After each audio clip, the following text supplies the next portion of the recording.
Va yigitlar, bu darslarchi mana qalbimizda tagida turgan muammolarni hal qiladi. Yuragimiz siqilib, qo'rqib, vahimaga tushamiz-ku, shunga o'xshagan qo'rquv chiqib ketadi.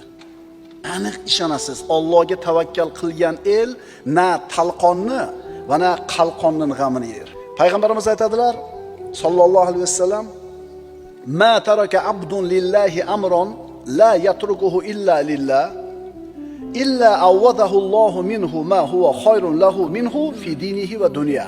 Qarab ko'ring, hayotingizda shu bo'lganmi biror marta? Banda bir narsani Alloh uchun tark qilsa, Alloh unga tark qilgan narsasidan ko'ra dinida va dunyosida u uchun yaxshiroq bo'lgan narsani evaz qilib beradi.